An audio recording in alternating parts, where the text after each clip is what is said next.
Pronto. Bem, boa tarde a todos.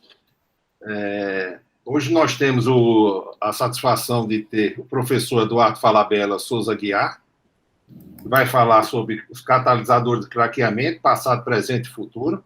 O professor Falabella é do Departamento de Processo Orgânico da Escola de Química da UFRJ.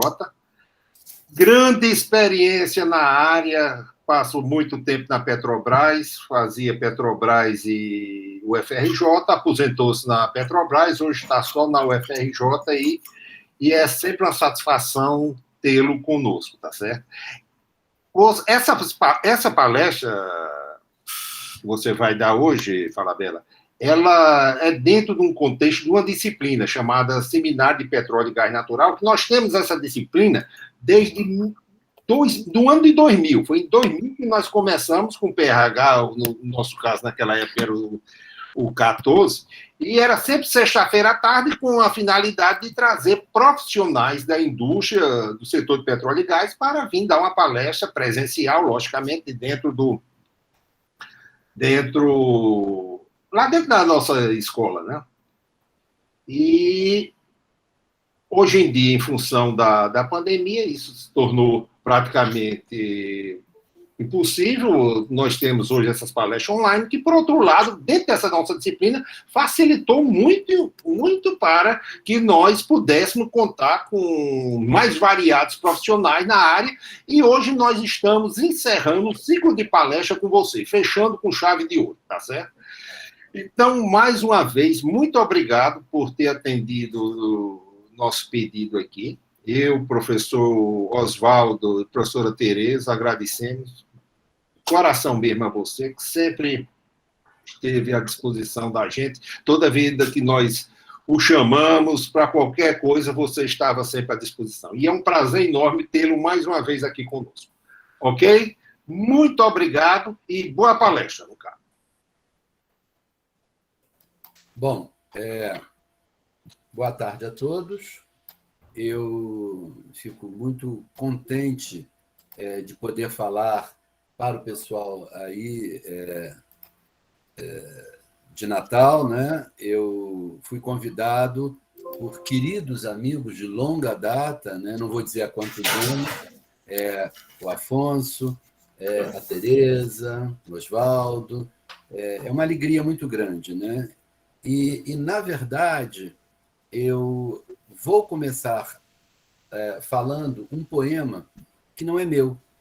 É um poema de Olavo Bilac, e vocês vão entender exatamente por que razão eu estou começando com esse poema. Então, vamos lá? O poema se chama Aos Meus Amigos. E ele diz assim: se amo, padeço e sonho, a recompensa é a melhor que me dás neste agasalho. Desta ternura sobre mim suspensa, desce todo o valor do quanto vale. Não tenho aroma que não vos pertença. Vem de vós a doçura e o bem que espalho. Valemos todos pela nossa crença na comunhão do amor e do trabalho.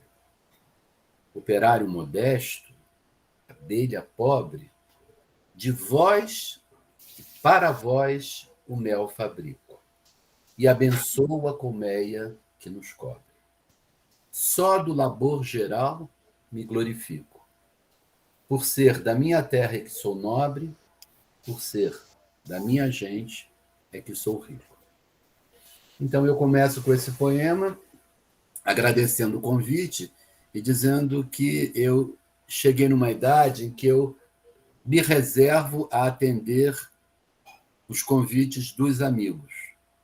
Eu realmente me considero uma pessoa muito rica. Eu sou, sem qualquer sombra de dúvida e sem falsa modéstia, uma pessoa muito rica porque consegui, ao longo dessa minha carreira já bastante longa, né, mais de 45 anos, eu consegui angariar o afeto de muitas pessoas. E, entre eles, eu tenho meu querido amigo Afonso, minha querida amiga Tereza e meu querido amigo Oswaldo. Então, é mais do que um prazer, é um privilégio poder estar hoje aqui. A segunda coisa que eu queria comentar é que eu andei por muitas áreas na minha vida profissional, como eu disse, mais de 45 anos, né? Estive em vários lugares fora do Brasil, eu estudei em Viena, eu estudei na Holanda, em Amsterdã, na Inglaterra, mas eu sou brasileiro. Eu sou fundamentalmente brasileiro. E sou poeta. Então, como diria Fernando Pessoa, minha língua é minha pátria. E eu realmente acredito no meu país, acredito no Brasil, e falo isso não da boca para fora, falo isso com toda a consciência, porque tenho tido ao longo da minha vida muitos convites para viver fora do Brasil. Convites que começaram em Viena, na Áustria, quando eu lá estive, eu hoje seria professor catedrático lá, ou na Holanda, em Amsterdã, né, onde eu também estive, em Portugal, e recentemente eu fui eleito professor honorário da Universidade Chinesa do Petróleo e também recebi um convite para ficar na China. Eu vou, mas eu volto. Eu sou brasileiro, eu amo meu país, meu coração é verde e amarelo. Tá? E eu acredito no meu país. Então, esse é um recado para os jovens. Né? Abandonem essa visão que alguns têm de que a solução é o aeroporto. Não. A solução é ficar no nosso país, lutar por um país melhor, lutar por um país onde o mérito prevaleça. Né? Eu sou um meritocrata por definição, tá? Então eu acho que todos nós temos que construir um país através de estudo, competência e trabalho, né? Então eu termino de novo parafraseando o grande Olavo Bilac, por ser da minha terra é que sou nobre, por ser da minha gente é que sou rico. E vamos começar então falando sobre um assunto que me é muito grato, que é a parte de catalisadores de craqueamento. Eu tenho um grande orgulho de ter participado na Petrobras do processo de craqueamento catalítico, de ter participado de um empreendimento do qual eu vou falar mais tarde, que é a Fábrica Carioca de Catalisadores, um empreendimento vencedor, vitorioso, campeão, né, no Brasil.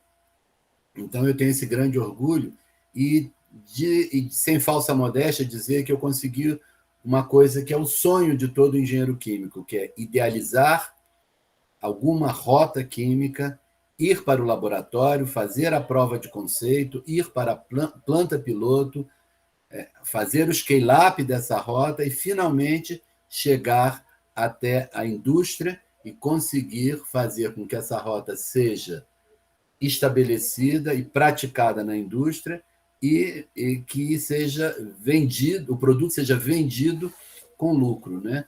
Então, esse é o conceito fundamental da sustentabilidade, né? Nós precisamos nos apoiar na sustentabilidade, né? Nós, hoje em dia, vivemos uma sociedade que está completamente polarizada, eu diria bipolar, com direito à piada, mas eu acho toda essa discussão extremamente anacrônica. Nós temos que lutar pela sustentabilidade, ou seja, o equilíbrio entre o social, sim, o ambiental, sim, mas nunca esquecer do econômico. O econômico é aquele ramo que vai gerar dinheiro, que vai permitir que nós tenhamos programas sociais e que nós possamos proteger o ambiente, né? Bom, então vamos falar desse assunto que me é muito caro, como eu já lhes disse, dos catalisadores de craqueamento, né? Nós não podemos esquecer que o processo de craqueamento catalítico é muito antigo, né? Ele é um processo centenário hoje em dia, né? Não o catalítico, mas o processo de craqueamento é centenário, mas o processo de craqueamento catalítico está caminhando também para se tornar centenário. E, ao longo do tempo, ele tornou-se um dos processos mais importantes para o refino de petróleo, né? Por quê? Porque ele gera produtos de grande valor, como é o caso do GLP, da gasolina e do óleo diesel. essa enorme durabilidade desse processo deve-se fundamentalmente à sua flexibilidade. Por quê? Porque as cargas, ou seja, os tipos de petróleo que deverão ser processados, mudam constantemente em função do preço e da sua disponibilidade. Mas não só isso, também os produtos, a necessidade de produtos que sejam cada vez mais adaptados a um mercado em constante modificação, esse é um ponto também crucial. Tá? Então, hoje em dia, nós temos um problema novo de alguns anos para cá, que é a visão ambiental. Né? Então, os produtos também têm que atender a uma série de requisitos colocados pelo mercado. Eu dou um exemplo bastante simples aqui, é o exemplo da presença de enxofre nos catalisadores. Desculpe, nos produtos. Tá? E eu preciso fazer frente a esse problema de que maneira? Com um catalisador que me permita produzir derivados e, dessa maneira, o catalisador, hoje em dia, tem característica de ser uma trapa, né, de enxofre. Então, só para dar a vocês uma ideia do que nós temos hoje em dia em termos de futuro. Né? Ou seja, os catalisadores vêm sendo continuamente modificados para dar essa flexibilidade ao processo de craqueamento. Tá? Então, é graças ao catalisador que, ao invés de eu mudar todo o hardware do processo, eu simplesmente mudo o catalisador, e isso fez com que o processo de craqueamento catalítico sobrevivesse quando todos os processos, ou quase todos, que nasceram na mesma época, perecessem por conta desses problemas todos que eu estou falando para vocês. Tá? Bom, eu não sei, Oswaldo e Afonso, eu não sei como é que vai ser o problema das perguntas. Eu sou totalmente aberto, tá? Eu sou um professor que me orgulho de ser professor e adoro ser professor. Então, por mim, não haveria problema algum se quisessem me interromper perguntando. Mas aí a decisão é de vocês. Tá? Vamos deixar mais para o final. Tá bom, tá bom. Como se diz na Inglaterra, as you wish, né? Como você quiser, então a gente deixa para o final. Ok? Então, está claro né? Isso que eu estou colocando para vocês. Tá? Bom, então vamos olhar aqui e falar rapidamente sobre o processo de craqueamento catalítico, né? Só para dar uma visãozinha para vocês rápida de como é o processo. Né? O processo na verdade, um dos processos mais bonitos e mais inteligentes que nós temos na indústria química. Né? O que acontece? A carga é alimentada a um reator que a gente chama de riser, né? Um reator que na verdade, um tubo que promove o arraste desse catalisador, da carga com o catalisador, tá? Num tempo muito curto. É um conceito que nós chamamos de short contact time. Né? Em poucos segundos, eu tenho o contato da carga com o catalisador, eu promovo as reações de craqueamento, tá? Gerando os produtos, né?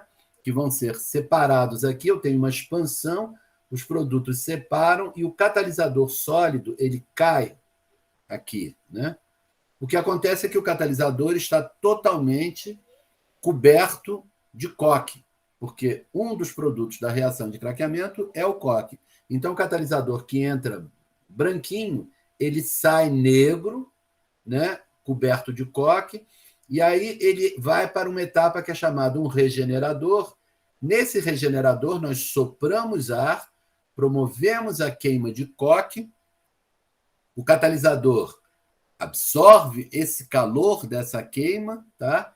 E aí ele, através de uma slide valve, né, de uma válvula aqui, ele cai de novo e encontra a carga. Então, nós temos um processo que é circular e termicamente balanceado. Quando esse catalisador muito quente encontra a carga, ele vaporiza a carga e sobe rápido e nós temos esse processo circular. Tá? Então, o catalisador ele tem uma dupla função. Ele, além de ser um catalisador tradicional, ou seja, uma espécie que promove a reação química, ele também é um carreador de calor. Então, esse processo, e é uma das belezas dele, ele é um processo termicamente balanceado. Tá? Ou seja, graças à queima do coque que está no catalisador, eu consigo balancear, tá? E nós temos um conceito aqui que é a recirculação, ou seja, quanto mais rápido eu puder recircular, melhor, porque mais eu vou produzir, ou seja, mais eu vou craquear. Tá? Então, essa é uma ideia bastante importante, bastante interessante, que nós temos, então, essa visão de um processo que é termicamente balanceado. Bom, e como eram esses catalisadores? Vamos falar um pouquinho da história desses catalisadores. Né? Primeiro, os catalisadores que apareceram eram chamados catalisadores naturais, né? Eram argilas, sobretudo a momorilonita. Né? Essas argilas eram tratadas com ácido, porque nós aí removíamos sódio e magnésio, tá? E experimentalmente foi verificado que essas argilas, as argilas são aluminosilicatos, né? Esses aluminosilicatos apresentavam caráter ácido. Nós sabemos hoje em dia porque temos hoje em dia o conceito, né, de carbocátion. Né? Aliás, outro dia eu me lembrava de uma história bastante curiosa. Uma vez o professor George Olah me convidou para almoçar com ele. Eu estava em Los Angeles e o professor George Olah me convidou. Para aqueles que não sabem, o professor George Olah foi o homem que propôs a existência dos carbocátions na química orgânica e ganhou o prêmio Nobel por isso. E aí aconteceu uma coisa engraçada, eu perguntei a ele: George, me diga uma coisa, como o prêmio Nobel modificou a sua vida? Ele falou: recebendo $1 milhão na minha conta. De uma maneira engraçada e modesta. Mas, enfim, então, os catalisadores naturais promoviam esse craqueamento. Bom, aí as pessoas disseram: mas os catalisadores naturais têm muitos contaminantes, então vamos tentar simular catalisadores naturais. Eles são aluminosilicatos, então vamos fazer géis de sílica alumina, ou seja, produtos da reação de silicato de sódio e sulfato de alumínio, e aí os catalisadores passaram para a segunda geração, que eram chamados catalisadores amorfos de sílica e alumina, tá? Eram aluminosilicatos não cristalinos, tá? E nós tínhamos dois tipos: baixa alumina, 10 a 15%, e alta alumina, 20 a 30%. E o que aconteceu? No final dos anos 30, início dos anos 40, o professor Barra, né, começa a estudar as zeólitas, que eram aluminosilicatos cristalinos, e ele começa a descobrir propriedades inusitadas das zeólitas. E aí, um grupo da Mobil, que era liderado pelo Donald Breck, pela Edith Flanagan, eu conheci muito a Edith Flanagan, tá? Ela estava viva até bem pouco tempo, eu não sei, com mais de 90 anos, não sei se ela faleceu recentemente, tá? Eles começaram a estudar a possibilidade de se usarem catalisadores cristalinos, ou seja, as zeólitas, como componente do catalisador. E aí, então, nós passamos a ter a terceira geração dos catalisadores, tá? Que eram os catalisadores cristalinos, que continham zeólita. Tá? Como as zeólitas eram muito ativas, eu não podia ter um catalisador que fosse apenas a zeólita. E nós vamos aprender já já como é a composição desses catalisadores. Tá? Mas eram, então, microesferas de 40 a 150 micras de diâmetro, que tinham como principal componente a zeólita. Tá? Então, essa é a história desses catalisadores. Tá? E, ao serem utilizados, os catalisadores zeolíticos apresentaram características muito peculiares. Primeiro, eles craqueavam muito mais e havia uma grande alta no rendimento em gasolina, né, que era a grande necessidade do mercado, gerar mais gasolina, sobretudo o mercado americano, no qual a necessidade de diesel não é tão grande quanto a que a gente tem aqui do Brasil, desculpe. Eles formavam menos coque e gás, tá? Que, em princípio, eram subprodutos, mas eles apresentavam um problema. A octanagem da gasolina era reduzida, tá? E, depois de muitos estudos, chegou-se à conclusão que essa octanagem mais baixa acontecia por conta da redução do teor de olefinas, né? Eu passava a ter menos olefinas nos produtos e então resolveu-se estudar por que razão eu tinha menos olefinas, e aí descobriu-se que os catalisadores zeolíticos promoviam a reação de transferência de hidrogênio, que é essa que eu vou mostrar aqui para vocês, é uma reação bimolecular do tipo: olefinas reagem com naftênicos, formando parafinas e aromáticos. A soma olefinas mais naftênicos representa uma octanagem muito mais alta do que a soma parafinas mais aromáticos, tá? Então, ao descobrir-se o mecanismo desta reação e também das características do catalisador, através de um estudo sistemático e de caracterização, né, que resolveu-se, então, mudar as características da zeólita, tá? Então, todos nós, eu comecei a trabalhar com isso ainda no final dos anos 70, portanto, há mais de 40 anos atrás, e hoje em dia nós sabemos exatamente o que temos que fazer com as eólicas para tentar bloquear a reação de transferência de hidrogênio e, dessa maneira, conseguir com que o meu produto tenha uma octanagem mais alta. Vale ressaltar que, além disso, nós temos os famosos problemas ambientais. Antigamente, a gente não tinha tanta preocupação, porque nós adicionávamos chumbo tetraetila à gasolina e esse aditivo aumentava em muito a octanagem. Hoje em dia, o chumbo, por razões ambientais, é proibido, tá? Então, o processo de craqueamento tem que gerar produtos de alta octanagem, tá? Sem a adição de chumbo. Bom, então, atualmente, o que acontece? Os catalisadores vêm sendo continuamente modificados com o objetivo de melhor processar, por exemplo, também cargas pesadas, que são resíduos, né?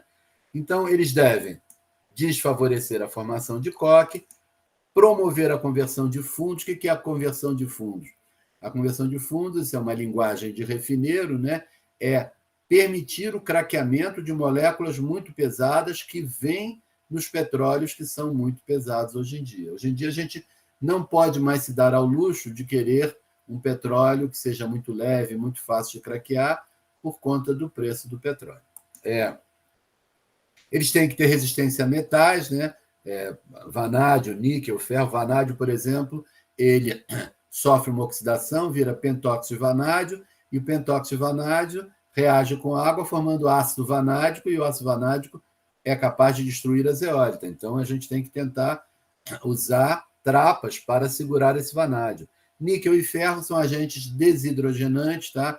Então, vão promover a formação de hidrogênio. Então, eu tenho que ter resistência a esses metais, tá?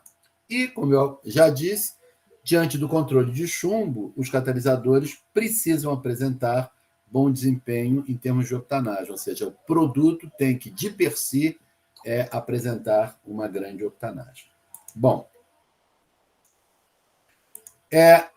o catalisador, como eu falei para vocês, algumas pessoas equivocadamente pensam que o catalisador é uma zeólita. Não, o catalisador ele é uma espécie muito complexa, tá? Que contém vários componentes, e esses componentes são classificados de acordo com a função que eles desempenham no processo de craqueamento. Então, o primeiro componente é o componente ativo, né? Que nós vamos falar daqui a pouquinho sobre ele.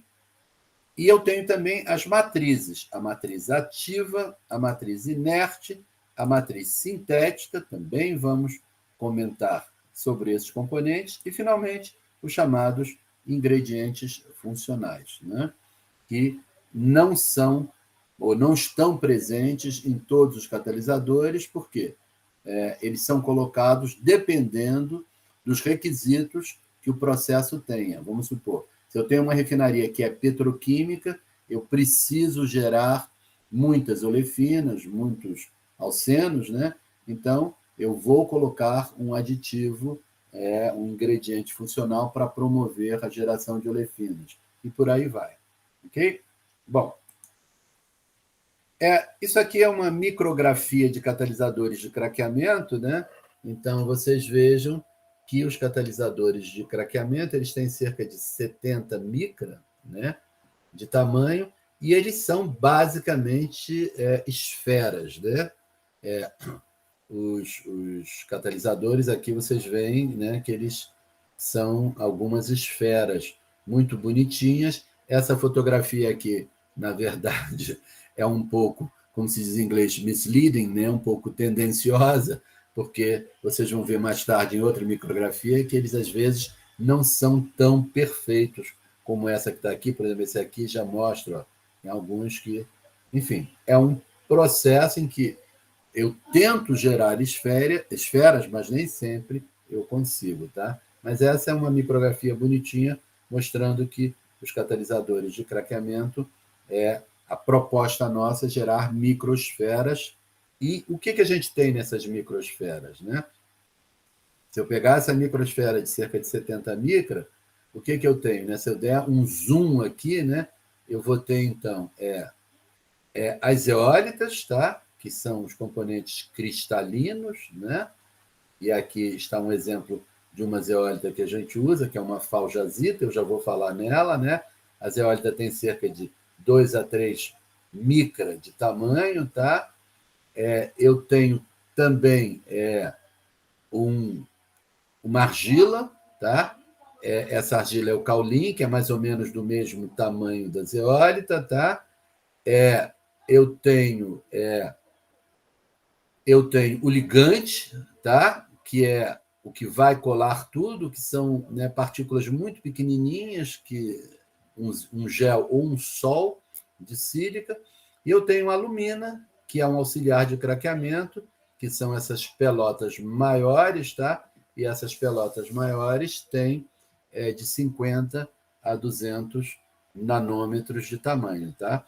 Então, o que eu tenho, na verdade? Eu tenho um sistema complexo no qual existem vários tipos de componentes. Bom, é muito importante esse slide que aqui está, né? Ele, na verdade, ele coloca um ponto que é fundamental para os catalisadores de craqueamento. Por quê? O processo de craqueamento vai depender, evidentemente, das características da carga, né? Então, quanto maior a molécula de hidrocarboneto presente na carga, mais vai ser a importância do tamanho dos poros que eu tenho no catalisador para que ele possa abrigar essas moléculas de tamanho muito grande, tá? O que acontece, então, é que também, para poder craquear moléculas muito grandes, eu não preciso de tanta acidez. Mas se eu vou craquear moléculas menores, eu vou precisar de acidez. Então, por essa razão, o catalisador tem tantos componentes, tá? Se eu vou craquear uma molécula de um resíduo, eu preciso de um espaço muito grande, tá? Então, a molécula vai penetrar, né, num poro muito grande, mas ele quebra com mais facilidade justamente porque ele é muito grande, tá? Depois eu vou passar para um poro, né, menor, onde eu vou ter uma acidez média. Aqui eu tinha uma acidez muito baixa, porque a molécula já é menor e eu já preciso de mais acidez para craquear, tá? E, finalmente, para poder gerar a gasolina e o GLP, tá, eu vou precisar de uma altíssima acidez, que é encontrada nos poros das zeólitas. Então, aqui eu vou ter a matriz, tá? Aqui eu vou ter a alumina, que tem uma acidez média, a matriz tem uma acidez muito baixa, aqui eu tenho uma acidez média, e, finalmente, na zeólita eu vou ter uma alta acidez, tá? Então, eu vou do resíduo da molécula pesada à gasolina e ao GLP. Bom, então vamos falar um pouquinho do componente ativo. Como eu disse, é uma zeólita, o responsável pela maior atividade do catalisador, é uma faljazita, tá? é um alumínio silicato muito ácido, que tem 50% do volume vazio, né? Eu sempre conto uma história quando eu dou essa aula, né? Que uma vez eu estava no Colorado. O Colorado é um dos museus mineralógicos mais espetaculares do mundo, e eu estava com minha família, e todo mundo foi ver aquelas gemas lindas, né? Aquelas esmeraldas enormes, alguns diamantes, e eu estava parado assim, extasiado, diante de uma vitrine onde havia uma pedra feia, lá horrorosa, e todo mundo, que é isso? Era uma faljazita, né? As faljazitas naturais, né? Eu trabalho com as sintéticas, mas as naturais são muito raras, né? Então, enfim, é uma zeólita que tem muito ácida, que tem 50% do volume vazio. Hoje em dia, nós usamos uma outra zeólita, SM5, como promotor de octanagem, portanto, como ingrediente funcional, porque ela apresenta seletividade de forma, craqueando preferencialmente as parafinas lineares. Bom, então a zeólita é essa que está aqui, né? Essa é a estrutura da faljazita, né? Nós temos unidades sodalita que se juntam através de um prisma hexagonal, e ao construírem esse hábito cúbico, as faljazitas têm um hábito cristalino cúbico, elas geram esses buracos. Então, elas são peneiras moleculares. Tá? O que acontece? As moléculas menores penetram e são transformadas, e as moléculas maiores não penetram. Portanto, elas têm que sofrer, como eu mostrei no slide anterior, elas vão ser pré-craqueadas na matriz. Bom, a zeólita ela é sintetizada na forma sódica, né? E na forma sódica ela não é ácida. Né? Por quê? Porque os sítios são neutralizados, em vez de se tornarem H+, eles são neutralizados por sódio. Então, eu preciso ativar, né? Eu preciso gerar sítios ácidos. Essa ativação é feita em 2 etapas. Né? Eu troco com sais de amônio ou de terras raras, tá? E aí eu calcino. Ao calcinar, o amônio vai embora, as terras raras sofrem também uma reação de hidrólise bastante interessante, que eu não vou poder falar hoje aqui, mas depois, se vocês quiserem, eu venho um dia só para falar do papel das terras raras em catalisadores de craqueamento em zeólitas. Eu tive já o prazer de ter sido conferencista do Congresso Mundial de Zeólitas falando disso, tá? E essa calcinação, como eu falei, ela é muito complexa, tá? Porque além de gerar os sítios de Bronsted, os sítios H+, ele também tem um processo que gera modificações estruturais, tá? Então, eu tenho aqui um aluminosilicato cristalino, né? Isso aqui é um tetraedro. Esse tetraedro é negativo, tá? Por quê? Porque o alumínio vale +3, cada oxigênio compartilhado vale -1, então eu tenho -1, -1, -1, -1, dá -4, com +3, eu tenho, então, -1. O tetraedro vale -1, então eu tenho sempre um cátion aqui associado. Tá? Quando eu promovo a calcinação, o alumínio, que é anfótero, reage com a água, né? Vai sair sobre a forma de alumínio fora da rede, o amônio vai embora e eu vou gerar esses chamados ninhos de hidroxila, que depois vão sofrer outra reação, né? Com parte do silício que se desprendeu, e eu vou regenerar a estrutura da zeólita. Então, realmente, o processo de calcinação é um processo muito sofisticado, que tem uma química inorgânica bastante sofisticada associada a ele. Né? Bom, com relação às matrizes, o que eu tenho? Né? As matrizes, como eu disse, elas promovem conversão de fundos, elas aumentam a atividade global do catalisador, elas ajudam a apresentar uma tolerância a níquel e vanádio a compostos nitrogenados, elas são trapas para enxofre, como eu falei para vocês, e elas têm que ajudar a manter o catalisador junto, ou seja, elas têm que agir como um ligante. Né? Então, vamos lá, só mostrando para vocês a importância das matrizes. Né? Aqui é a severidade da carga, desde uma carga muito leve até uma carga de biomassa, que é muito pesada. Então, quando a carga é leve, eu não tenho moléculas pesadas, então a conversão é praticamente só devido à presença da zeólita. Mas quando eu começo a ter uma carga mais pesada, a contribuição da matriz passa a ser muito mais importante e a contribuição da zeólita passa a ser pequena. Por quê? Porque as moléculas pesadas não conseguem entrar nos poros zeolíticos. Tá? Então, só para dar essa visão para vocês. Tá? Então, lembrando o que são as matrizes, a matriz ativa é uma alumina, né? Como eu mostrei para vocês. A alumina tem atividade, embora muito inferior à zeólita, porque ela é muito menos ácida, mas ela tem acidez, e como ela possui poros maiores, ela aceita moléculas que são incapazes de penetrar na zeólita. Então, ela vai pré-craquear, tá? E vai permitir, então, que eu tenha moléculas menores que sejam acomodadas nas cavidades zeolíticas. No caso da matriz inerte, a matriz inerte não tem atividade. Tá? Então, ela simplesmente é usada para conferir propriedades físicas. Então, são argilas, como, por exemplo, o caulim. Tá? E por que eu tenho que ter essas propriedades físicas? Porque o processo de craqueamento catalítico, como eu falei para vocês, é um processo fluidizado, arraste. Tá? Então, as partículas de catalisador têm que ter uma densidade específica que permita esse conceito de fluidização tão importante na engenharia química.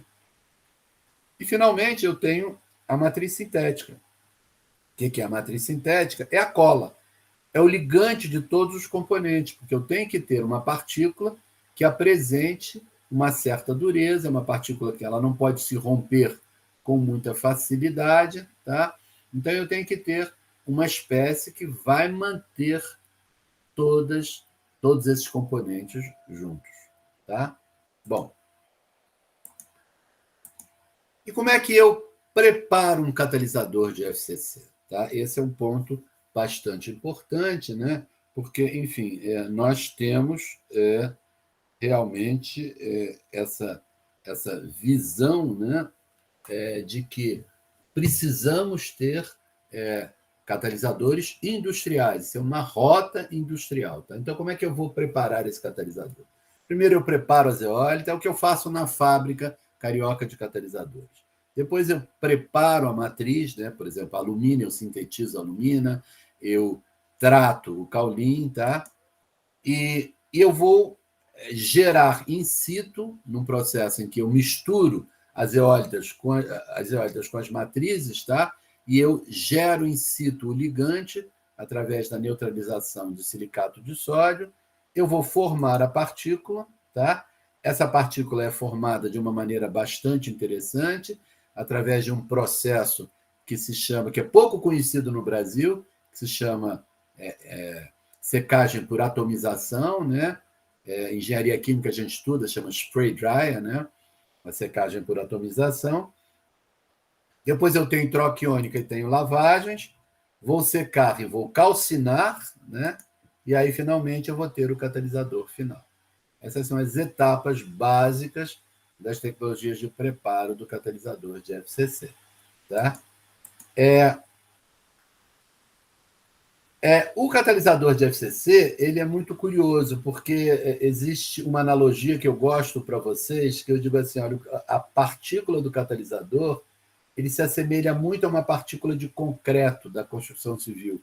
Eu, por acaso, estou fazendo uma reforma aqui na minha casa e eu estou usando muito concreto, eu fico pensando nisso. Né? Quando você faz concreto, o que você faz? Você mistura cimento, areia e brita. E a relação entre tamanhos da brita para a areia para o cimento é de 500 para 250 para 15. Cimento muito pequenininho, a areia maior e a brita bem maior. No catalisador, eu tenho um ligante, que é bem pequenininho, que se assemelha ao cimento. Eu tenho uma alumina, que é bem maior. E eu tenho uma peneira molecular e também uma argila, que se assemelham à brita. Tá? Então, é por isso que, ao fazer a partícula do catalisador de craqueamento, eu vou ter um modelo que é chamado modelo concreto. Né? Eu tenho esferas, que são formadas por esferas também, que são formadas por esferas pequenininhas, tá? Então, o ligante é o pretinho, que eu não consigo ver o tamanho, O verdinho é a alumina, que é bem maior, e o cor-de-rosa aqui é, na verdade, a zeólita ou argila, o caulino. Tá? Então, é um modelo concreto, é um modelo fractal, né? Nós podemos, muita gente já fez isso, né? Modelar essa partícula de catalisador através de um modelo fractal, né? Ou seja, se eu ampliar, eu vejo uma esfera, se ampliar mais ainda, eu vejo esferas, se ampliar mais ainda, eu vejo esferas. Então, esse é o modelo fractal, né? Cuja dimensão fractal é, na verdade, uma esfera. Bom, só para vocês terem uma ideia, né? Aqui é o catalisador virgem, como eu falei para vocês. O sonho é ter uma esfera bonitinha, mas, na verdade, não é nunca tão perfeito. Tá? Algumas são até, assim, bem esféricas. Mas o catalisador usado, como essas arestas vão sendo desbastadas, né, no processo de craqueamento, ele já começa a ficar bem esférico, né? Ele parece um seixo rolado. Né? Bom, e como é que eu preparo o catalisador, então, que eu falei para vocês? Eu tenho as peneiras e as argilas, que são da dimensão de micra, né? Eu tenho a alumina, que é da dimensão de centenas de nanômetros, e o ligante, que é muito pequenininho, que são 5 nanômetros.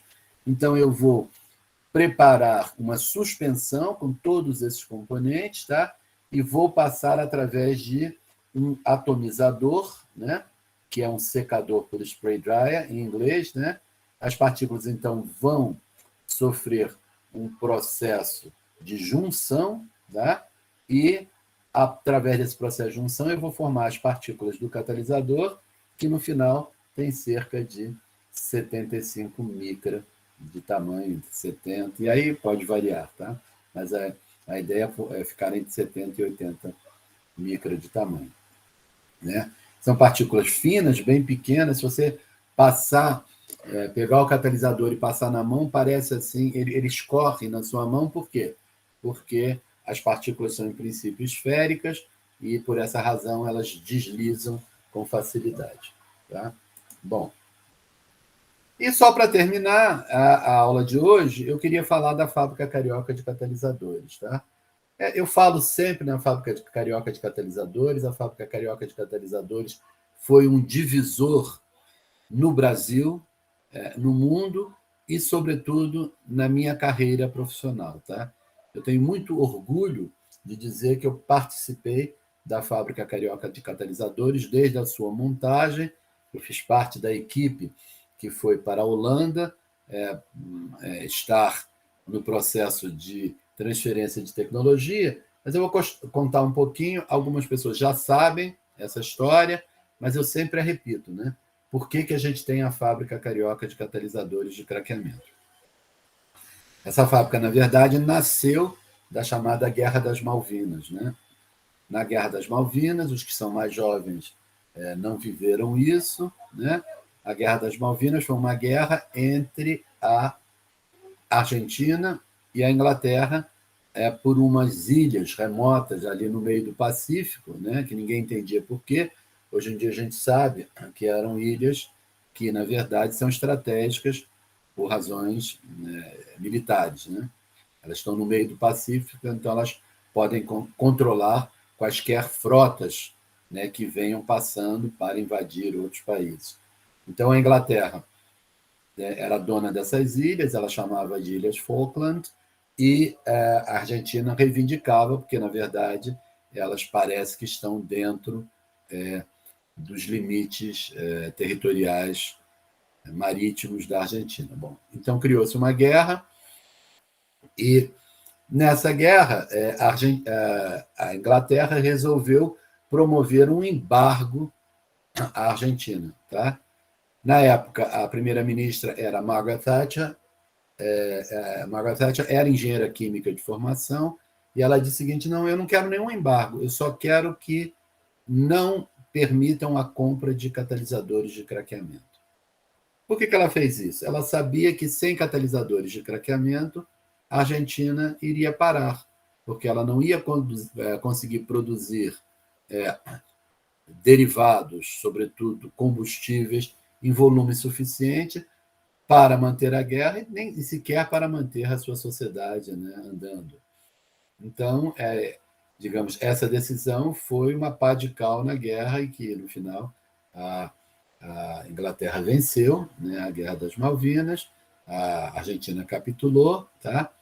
Mas isso fez com que o Brasil acordasse para o fato de que catalisadores, muito mais do que produtos comerciais de grande importância, também eram produtos estratégicos, tá?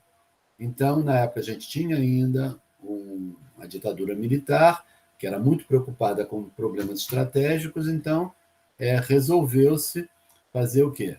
Resolveu-se colocar uma fábrica de catalisadores de craqueamento no Brasil, tá? E aí, a segunda parte dessa história que é muito interessante. Só havia 4 tecnologias no mundo, 3 muito grandes e muito consagradas, e uma quarta, que era uma tecnologia menor, tá? Era uma tecnologia não tão boa quanto as outras, que atendia a mercados marginais, né? As 3 primeiras mais fortes disseram, não, a gente faz o seguinte, nós colocamos a fábrica, montamos a fábrica, operamos a fábrica e a Petrobras se compromete a comprar a produção toda da fábrica durante 30 anos e depois nós abandonamos essa fábrica. A que era a tecnologia pior disse não, nós vamos fazer o seguinte, nós vamos trabalhar em conjunto com vocês. Vamos melhorar a nossa tecnologia, desde que a Petrobras se comprometa a colocar o Centro de Pesquisas da Petrobras como parceiro nosso no desenvolvimento de melhores catalisadores. E, de maneira inteligente, a Petrobras, então, optou por fazer essa parceria com a quarta colocada. E mais do que isso, o modelo de negócios foi, na minha opinião, um dos mais inteligentes que eu já vi. A Petrobras consumia 25 mil toneladas ano de catalisador na época. Tá? Estou falando de 40 anos atrás. A fábrica produziria 25 mil toneladas ano. Qual seria, então, a ideia? Não, tudo que a fábrica produz, a Petrobras compra, porque a fábrica não era, a Petrobras não era acionista, quem era acionista era a Petroquisa e havia acionistas externos, né? O licenciador da tecnologia também tinha uma participação e, na época, a Oxiteno. Não, a Petrobras não, olha aqui, eu compro 20 mil, tá? Então, o que acontecia? A fábrica recebia um valor suficiente para continuar melhorando e pesquisando, mas ela tinha que colocar no mercado 5 mil toneladas. Então, ela tinha, na verdade, que fazer frente à competição do mercado. Tá?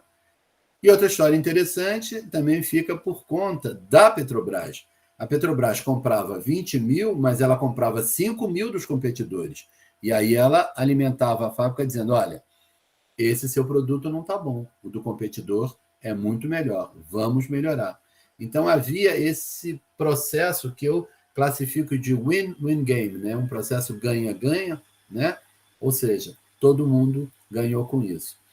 Nesse sentido, então, a fábrica se tornou uma grande realidade mundial, ela é uma grande produtora, ela vende para vários mercados na América do Sul, tá? Ela não vende para o hemisfério norte por uma questão de distância e uma questão de logística, mas ela ganhou mercados, né? Entrando em competição, né? Então é esse processo que eu disse para vocês, né? Eu acredito na meritocracia, eu acredito no trabalho conjunto, tá? Eu acredito na competência. E a Fábrica Carioca de Catalisadores, eu digo com muito orgulho, é realmente uma grande realidade brasileira. Isso aqui é uma foto da fábrica, né? É lindo, e a fábrica é uma fábrica muito bonita, muito organizada, tá? E ela está lá já há mais de 30 anos, produzindo, gerando lucro, gerando emprego para profissionais da química no Brasil. Tá? Bom, então, só para concluir, né? Catalisadores de FCC são um sistema multicomponente complexo, cujo desempenho depende, entre vários fatores, das características de cada componente em separado, da interação entre eles e de seus efeitos sinérgicos, porque um vai gerar carga para o outro, das características dos componentes após os tratamentos hidrotérmicos, né? Dos ingredientes usados na preparação, do histórico da preparação, como da própria ordem de adição dos ingredientes, tá? Nós temos que ter uma ordem específica, tá? Das condições de desativação e, evidentemente, das condições de avaliação. Bom, então, só para terminar, eu comecei com uma poesia do Olavo Bilac, e eu vou terminar agora com uma poesia de um outro poeta brasileiro, não tão conhecido quanto Olavo Bilac, e esse poeta escreveu uma poesia falando de catálise. Olha só que coisa curiosa, tá? Então, ele faz a seguinte pergunta: catálise, afinal, é ciência ou magia, né? Será que fazer catálise é ciência, fazer ciência ou fazer magia? E aí esse poeta disse assim: uma pergunta lhes devo brindar, fruto de noites de muita agonia. Será válido, de fato, indagar se a catálise é ciência ou magia? Pois tudo que aprendi ao pesquisar, acima de qualquer filosofia, indica-me ser vero assegurar que sim, é uma ciência e não magia. Mas dados que não andam se ajustando, se outro alguém em seu laboratório os tira com cuidado, utilizando um método seguro e meritório, revelam, meu amigo, que há, no entanto, muito de ciência e de magia, outro tanto. Obrigado, gente. Era isso que eu queria apresentar para vocês hoje. Muito obrigado, Falabella. Excelente, excelente mesmo, viu? E o segundo poeta, essa poesia final aí, tem todos os méritos de quem passou noites e noites bota a noite nisso. Bota a noite nisso. Você sabe que uma das coisas que a gente fazia muito era, quando a gente partiu a fábrica, né, muitas noites a gente dormiu lá. E, na época, né, o Rio de Janeiro é muito quente, mas no inverno ele pode ser frio. E vinha aquele ventinho gelado, e a gente do lado do calcinador, né, o calcinador muito quente, aquele ventinho gelado passava. Eu digo, não sei como é que a gente não pega uma pneumonia aqui. Gente. É isso. Muito interessante, eu gostei muito. Eu não sabia dessa história das Malvinas, você não sabia? Da Guerra das Malvinas. A Margaret Thatcher, né? Que a gente, na época eu estava fazendo doutorado, eu estava em Toulouse. Então, quando eu estava na Inglaterra, nessa época também, a gente dizia assim, né? Thatcher, the milk snatcher, porque ela tinha sido ministra lá não sei, da juventude, sei lá o quê, e ela era muito durona, ela mandou cortar o leite das crianças, né? Então as pessoas falavam Thatcher, the milk snatcher, a cortadora do leite, entendeu? E ela era realmente a dama de ferro. Olha, está aparecendo palmas e mais palmas aqui no... Poxa, que gentil, agradeço muito. É um prazer enorme estar com o pessoal aqui, né? Eu estou à disposição. O Chan, como vai, Chan? Tudo bem? Satisfação tê-lo aqui. Me parabenizando, Falabella. E vamos abrir aqui para alguém, se quiser fazer alguma pergunta. Para mim, não restou muita dúvida, não. Foi extremamente didático, mas O que quiserem perguntar, sobretudo os alunos, né, que quiserem estar aqui para isso. A gente é professor, né? A gente já entende mais ou menos do riscado, né? Olha, bom, o William levantou a mão. Pronto, vamos lá. Obrigado também, Chão. Um abraço. William... Boa tarde. Primeiramente, queria mais uma vez agradecer a palestra, foi muito boa. Mas eu gostaria que o senhor repetisse a questão que o senhor falou no começo, que era da inativação do catalisador quando você tem um óleo pesado carregado de metais, que justamente eu vou ter um trabalho sobre isso semana que vem, isso ia me ajudar muito. Danos! Não, o que acontece, né?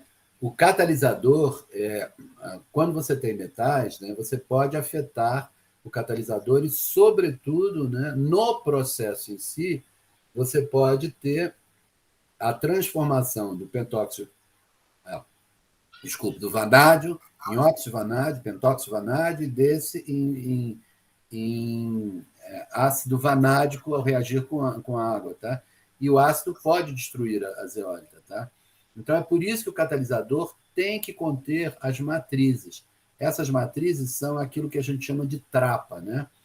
É engraçado que muita gente pensa que a gente fala trapa, porque no inglês fala trap, né?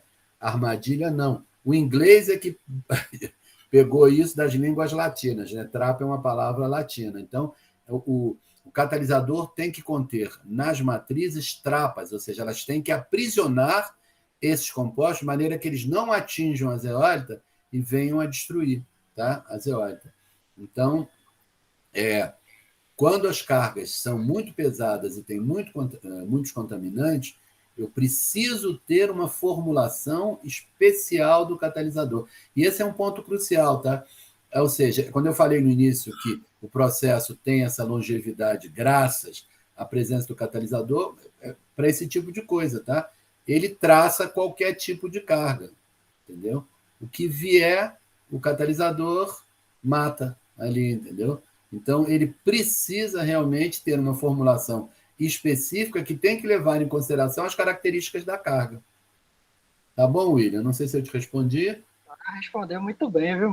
Vou citar com suas palavras semana que vem. Não, pode usar à vontade, tá? Se começar a usar muito, vai ter que pagar em dólar, tá? Porque, por exemplo, o Afonso hoje está me pagando aqui, o Oswaldo, eles queriam me pagar em dólar, eu não aceitei, estão me pagando em euro. Tá certo. Em euro, sabe? Não, vamos pagar em real mesmo, viu, professor Falabella? Vamos pagar em real, porque tem eu que sou pagar irmão mesmo. de Caco Antibes, tenho horror a pobre. Eu tenho um abraço para ser enviado do seu filho, Eledir. Ah, meu filho querido, querido. Tá certo. E eu sou quero Eledir, dizer... né, que agora é diretor do Instituto. Que foi importante agora, viu? Foi meu filhote a vida toda, foi meu estagiário na Petrobras, depois foi meu aluno de mestrado, depois foi meu aluno de doutorado, tá? E virou um filho muito querido. Né? Isso. Às vezes, engraçado, outro dia, tem algum tempo que agora com a pandemia a gente está completamente isolado, né? Mas outro dia eu estava deitado na cama, minha mulher do lado, daqui a pouco vem ele e deita no meio. Eu falei, é coisa de filho mesmo, entendeu? Isso é verdade. Foi exatamente essas palavras dele, e assim, muito importante que você disse que a solução não é o avião, e sim está dentro de nós, né? Nós temos que valorizar o nosso país, as nossas condições, que são muito favoráveis. Às vezes as pessoas ficam cativas aos problemas, ficam dando muita atenção aos problemas, e temos tantas coisas boas. E você é um exemplo, né? Você deu o exemplo. Eu já visitei a fábrica carioca de catalisadores, pessoalmente, fantástica, tá? Então, você dá exemplo que você não deve a nenhum palestrante lá dos Estados Unidos, da Europa, da China, de onde quer que for. Então, nós temos muita gratidão por você estar compartilhando os seus conhecimentos, e foi muito boa. Eu anotei um monte de coisa aqui, mas vamos deixar nossos alunos falarem, né? Eu agradeço. Você sabe que a coisa de uns poucos anos, né, no congresso da American Chemical Society, que é uma coisa monstruosa, são 20 e tantas mil pessoas, eu fui um dos conferencistas convidados, tá? Eu fiquei muito honrado de ter sido convidado, mas eu fui falar justamente sobre isso, tá? Sobre catalisadores de craqueamento e modificações que a gente vinha levando a cabo, né? Então, eu digo sempre, tá? Nós não devemos nada gringo a ninguém, tá? Nós somos tão bons quanto, ou talvez melhores, porque a gente tem condições de trabalho que às vezes não são tão boas, mas com vontade, com estudo, com competência, a gente consegue vencer isso e a gente consegue ir adiante. Eu tenho muito orgulho de ser brasileiro, tá?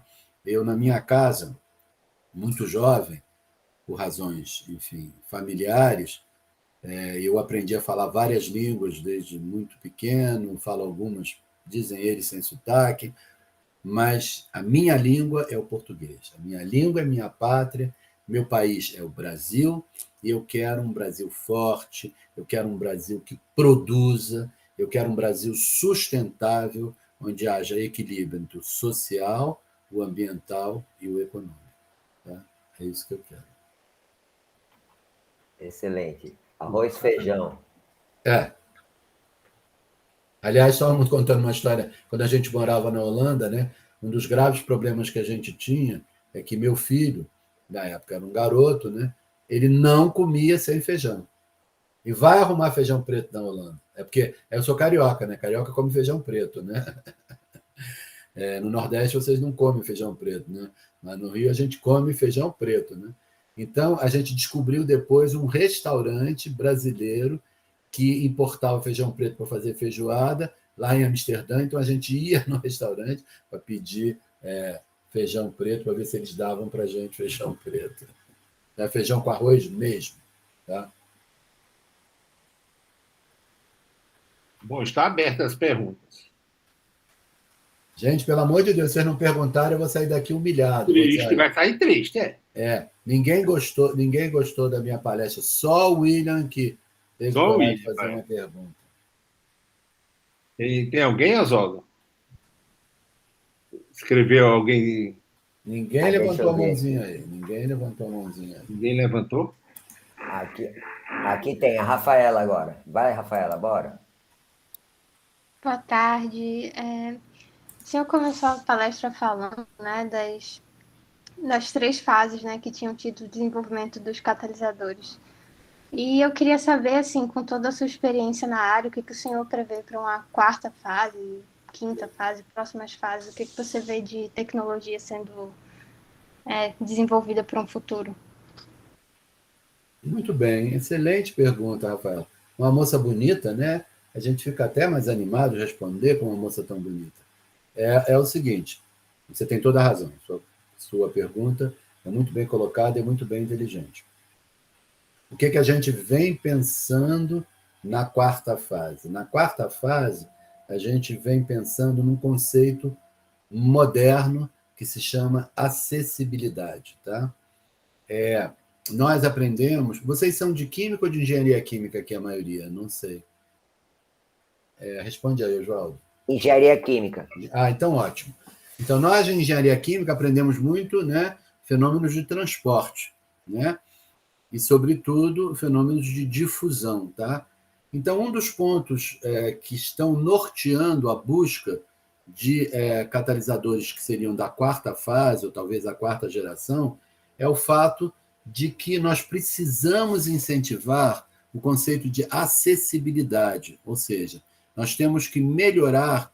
O que é acessibilidade? Acessibilidade é um conceito que mistura adsorção, difusão e transferência de massa. Tá? Então, nós temos que, de alguma maneira, melhorar essa acessibilidade. Por quê? Porque nós precisamos, cada vez mais, processar cargas piores, mais pesadas. Tá? Hoje em dia, o que a gente chamava na refinaria, né, de petróleo boneca, né, a gente não tem mais. Tá? O petróleo é aquele que a gente consegue e olhe lá. Tá? Então, nós temos que melhorar esses fatores no catalisador, tá? De tal modo que a gente tenha catalisadores de mais acessibilidade. Por quê? Não só porque a carga é maior, mas também o produto, no caso do Brasil, ele tem que ser uma molécula maior que é o diesel. Né? O objetivo do americano é muito gasolina, o objetivo brasileiro é o diesel. Por que é o diesel, hein, gente? Alunos, por que o Brasil precisa tanto de diesel? Me respondam. Agora eu estou perguntando para vocês, para a minha linda Rafaela e para o resto do pessoal. Alguém se atreve a falar por que o Brasil precisa tanto de diesel? Por causa da grande frota de caminhões que a gente utiliza para fazer petróleo. Parabéns, né? O modelo desenvolvimentista do Brasil, que ainda foi no final dos anos 50 e início dos anos 60, é um modelo que passou o quê? Passou através do transporte por caminhões que se movem a diesel. Então, voltando a Rafaela, muito bem, Vitor. Voltando a Rafaela, a 4ª geração serão catalisadores que vão tentar melhorar a acessibilidade. Só que para fazer isso a gente tem que estudar bastante, a gente tem que estudar difusão, a gente tem que medir difusão, transferência de massa, quer dizer, não é só a química, é a grande engenharia química do processo catalítico, tá? E eu estou nessa há bastante tempo, junto com a fábrica. Eu tenho um brilhantíssimo aluno de doutorado, Zé Marcos Moreira Ferreira, tá? Que é da fábrica, e agora resolveu embarcar no doutorado, já com quase 60 anos, 50 e tantos anos, tá? E eu acho que aumentei a idade dele. Então, esse é o caminho, tá? Tá bom, Rafaela? Ele respondia? Com certeza. Muito obrigada, professor. Não, eu que agradeço. Olha, Tatiane está perguntando aqui, apareceu para mim. Boa tarde. Ainda seguindo essa linha da questão da acessibilidade, seria o caso de utilizar alguns materiais mesoporosos, como o MCM41, SBA15, alguma coisa assim, nesse sentido? Uma das possibilidades é gerar o material mesoporoso, tá? A outra possibilidade que a gente vem usando, eu não posso falar muito nisso, que a patente está saindo, mas, enfim, é usar o que nós chamamos de agentes porógenos. O que são agentes porógenos, né? São aqueles que, ao serem colocados, né, dentro do catalisador, durante a calcinação, eles são vaporizados e eles saem gerando poros, e esses poros melhoram a difusão, tá? Então, tem uma famosa piadinha, um dos agentes porógenos que a gente utilizou era açúcar, tá? Então,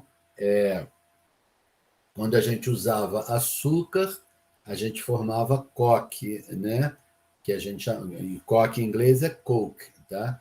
Então, tinha o catalisador que usava açúcar, formava coke.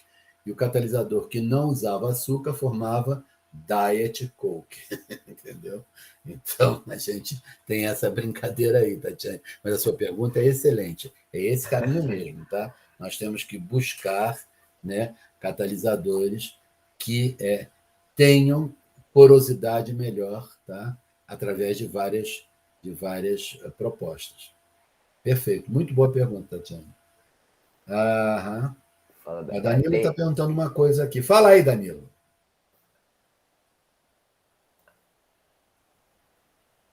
Danilo botou uma coisa e agora não quer falar?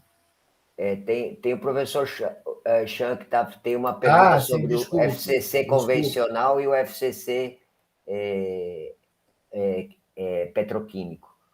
As diferenças. Não é isso, professor Chan? Pode falar, por favor. Obrigado mais uma vez da presença. Olá. Eu que agradeço pela brilhante palestra, né? Eu estou fazendo essa pergunta justamente porque nós temos um aluno que está trabalhando no trabalho de iniciação científica sobre esse tema de FCC petroquímico.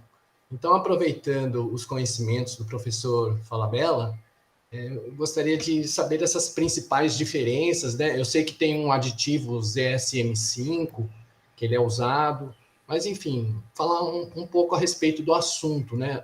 Tendo em vista que nós vivemos um momento de transição energética, talvez com redução de combustíveis fósseis e valorizando mais os petroquímicos, né? Nesse sentido. Obrigado. Não, eu que agradeço, eu adorei a sua pergunta, porque vai me permitir fazer um comentário que eu Desculpe, gente, espirrei.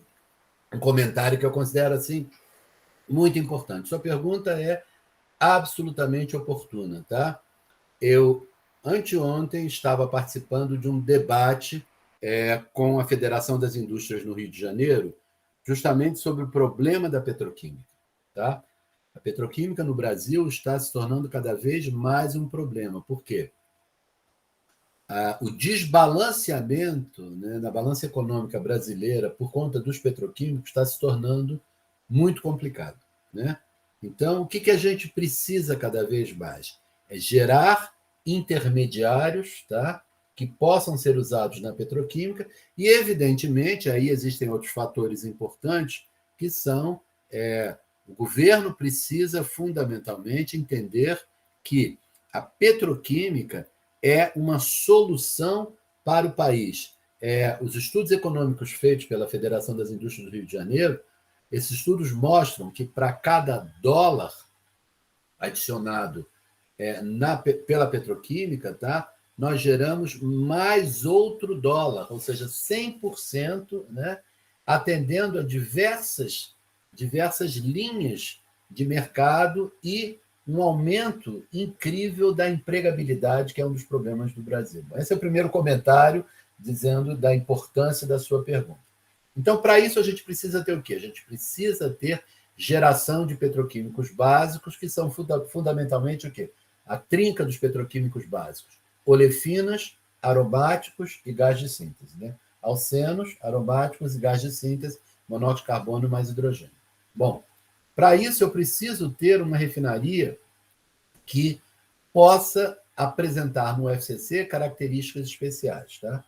A principal característica está no catalisador, tá?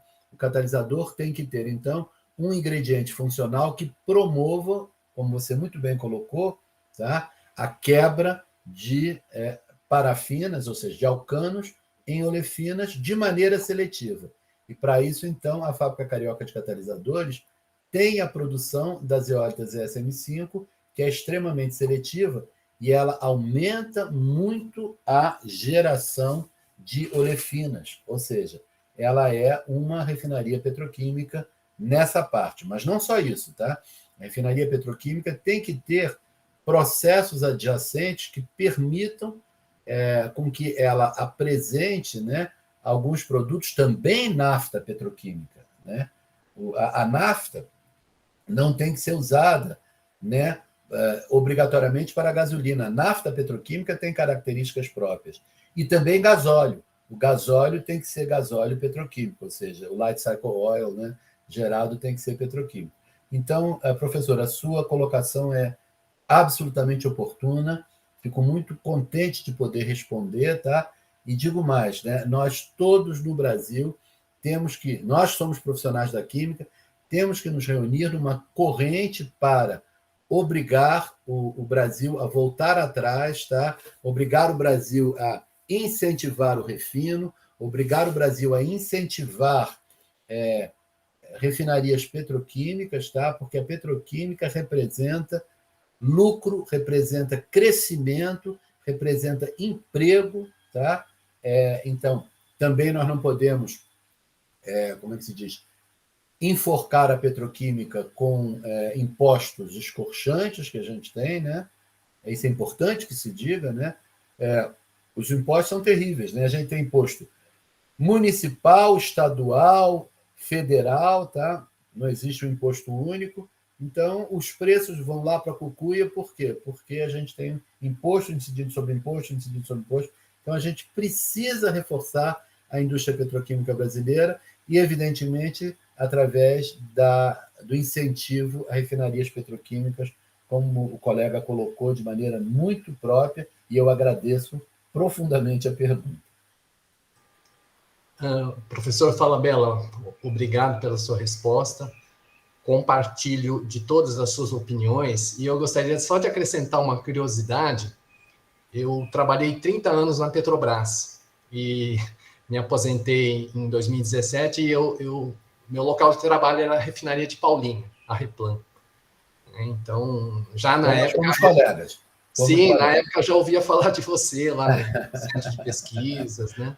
Mas, prazer eu já me aposentei há mais tempo, mas fomos colegas, tá? E realmente é uma alegria encontrar um colega aqui, é uma alegria. Tá certo, também agradeço. Obrigado. Nada. Mais perguntas? Quem levanta a mão? Falabella, parece que ontem, a partir de ontem, eu escutei que eu retomar o complexo químico lá de Compege, lá no Rio de Janeiro, por aí. A gente teve essa reunião justamente por conta disso, entendeu? Na verdade, ele é um complexo que está muito voltado para o uso de gás natural, né? É uma refinaria. Isso é outra coisa que eu não falei, e eu precisaria falar também, né? É que a refinaria petroquímica usa com mais prazer, né, e melhor com maior eficiência o gás natural, né? Então, essa é uma possibilidade, né? E o Comperj é isso. E a gente precisa fundamentalmente, nós precisamos incentivar a petroquímica. Eu fico numa angústia quando eu falo nisso, eu acabo ficando chato, que eu me repito, mas o Brasil precisa investir na sua indústria química, gerar emprego para essa mocidade toda aí, brilhante, bonita que está aí, tá? E botar o povo para trabalhar na petroquímica. Eu sou de uma geração, né, você também, Afonso, Oswaldo também, quando os polos petroquímicos começaram a pipocar. Então, eu me lembro, né, eu sou um pouco mais velho, no início dos anos 70, a gente tinha o quê? Lá na Escola de Química da UFRJ, as pessoas saíam já com emprego, as petroquímicas estavam bombando, né? Então elas iam buscar na Escola de Química os formandos, tá? Então esse era um processo vitorioso, era um círculo, né?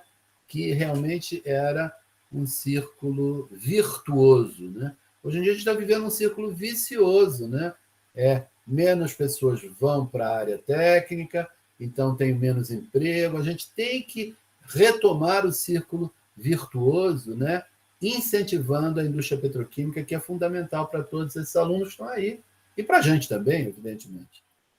Com certeza. Na minha época, os colegas, que boa parte dos que terminaram comigo, foram para a Copene. Isso. Os próprios alunos, meus primeiros alunos aqui da UFRN foram para a Copene, e tinha a Copene, que era a única do Nordeste também, que pegava esse pessoal todo, né? Não, mas depois, uma época muito boa.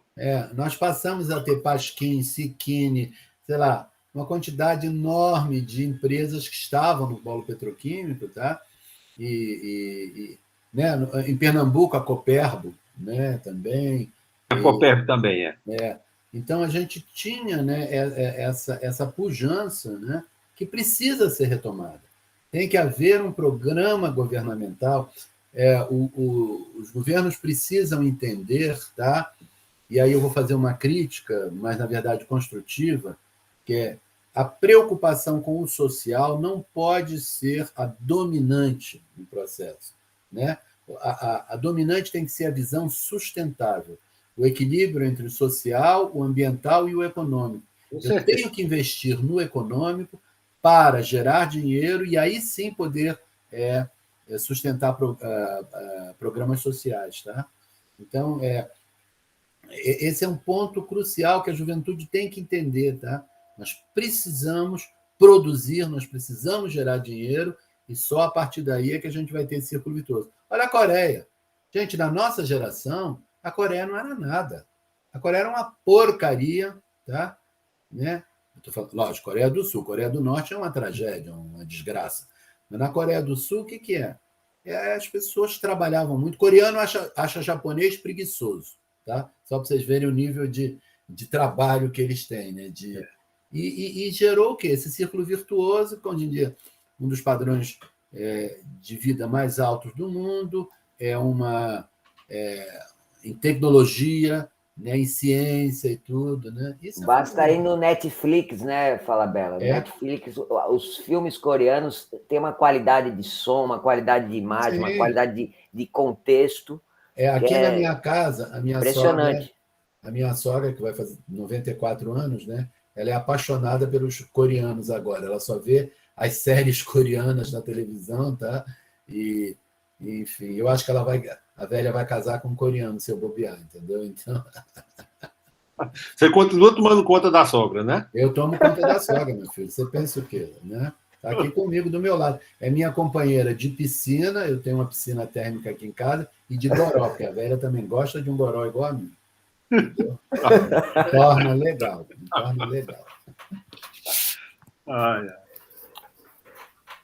Vamos lá, pessoal, gente. mais algumas perguntas? Cadê? Oswaldo tinha pergunta a fazer. Mas eu vou ficar.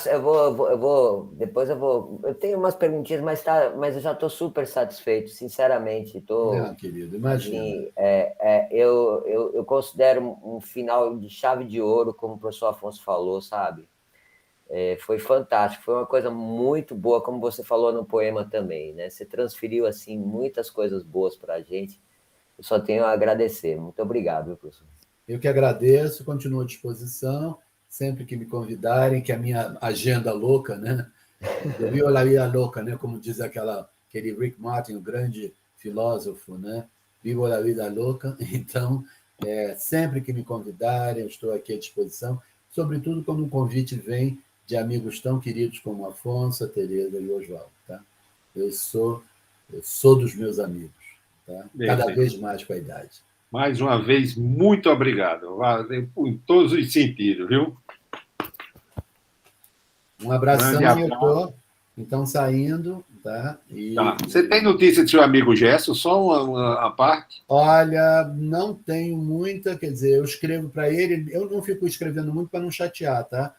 Mas deixa eu só lhe dizer, ele está no hospital ainda, ele ia viajar no dia 1º para os Estados Unidos. Sim. Mas, como ele fez uma cirurgia de próstata, aí suspendeu um pouco essa viagem, talvez uma semana, mas já está melhor, viu? Segundo informações de Tereza com a mulher dele, que graças a Deus. Ele já está melhor, já está se alimentando bem. Gosto muito dele. Viu? Ali a gente tem que rezar muito por ele. Viu? A gente tem que rezar, porque a coisa não está mole, não. A coisa está... Eu, como disse a você, eu perdi minha cunhada, tá, no Covid, né? Duplamente vacinada, né? O meu sobrinho especial, que eu cantei a musiquinha, né, de brincadeira, ficou 62 dias entubado, mas graças a Deus saiu, agora está muito bem. E ontem eu tive uma notícia que me apavorou. Eu tenho um primo que em 2020 pegou Covid, ficou muito mal, quase morreu, conseguiu escapar, estava muito bem, tomou a primeira dose, a segunda dose, tomou a terceira dose e ontem acaba de descobrir que está de novo com Covid. Entendeu? Então, temos que tomar um cuidado. A vacina não é uma garantia. Tá? A vacina não é uma garantia de segurança. Nós temos que manter os critérios de... Eu estou com medo desse carnaval, já imaginou? Eu também. Todos se agarrando nesse carnaval, não sei o que, tudo do jeito que é. Eu tenho medo de vir uma quarta onda, uma quinta onda, sei lá que diabo que vai ser. Tá vendo, na Europa tá voltando, né? Tá voltando. Por quê? Porque o povo tá soltando a franga, Afonso. Exatamente. Não pode. O povo, tomei vacina, solta a franga. Não é por aí, não. Entendeu? Eles têm que segurar, a gente ainda vai ter algum tempo para poder segurar. O William tá rindo, eu acho que o William tá querendo soltar a franga nesse carnaval, entendeu? Beijar muito. Não pode não, viu, William? Tá bom? Ei, pessoal, mas se tiver mais alguma pergunta, fica à vontade, viu? Estou à disposição. Estou recebendo em euro para estar aqui. Está recebendo em euro. O Oswaldinho já está organizando tudo. Meu jeton em euro é muito bom, entendeu? Que eu tenho horror a pobre. Muito obrigado mais uma vez, Fala Bela, a todos que nos acompanharam aqui. E um grande abraço, mais uma vez, a todos. Tá certo? Ok. Então, olha, eu estou saindo, tá? E fico à disposição para qualquer dúvida que os alunos tenham. Por favor, encaminhem ao professor Oswaldo, ao professor Afonso, meus amigos. Eles podem me encaminhar e a gente pode ajudar muito. Eu também... deixo aqui à disposição também o meu laboratório. Eu estou construindo um novo laboratório que, sem falsa modéstia, provavelmente será um dos mais bem equipados do Brasil em termos de processos catalíticos de refino. Tá? Então, também aceitarei com muito prazer, né, trabalhos conjuntos com vocês, né, orientando junto com o Oswaldo e com o Afonso, alunos que venham para o Rio ficar no nosso laboratório também, fazendo experimentos. Estou à disposição, tá? Eu acho que...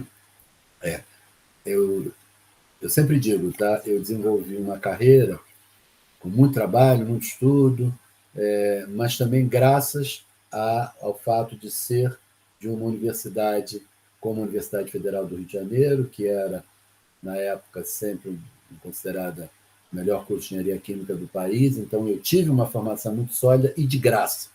Então, eu tenho que corresponder a isso, tá?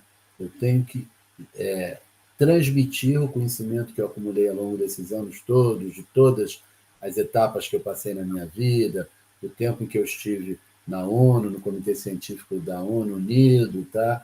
Que também me deu um cabedal muito grande. Tudo isso eu tenho que transmitir para as pessoas de graça, porque eu recebi de graça. Então, como diria São Francisco, né? O grande São Francisco, dê de graça que de graça recebeste. Então, essa é a minha filosofia e continuo, então, à disposição, queridos amigos. Ok, valeu, Falabella. Muito obrigado mais uma vez. Um bom final de semana a vocês e a todos, viu? Obrigado. Estou saindo. Tchau. Mas, joia, abraço. Tchau. Tudo de bom. Tchau, tchau.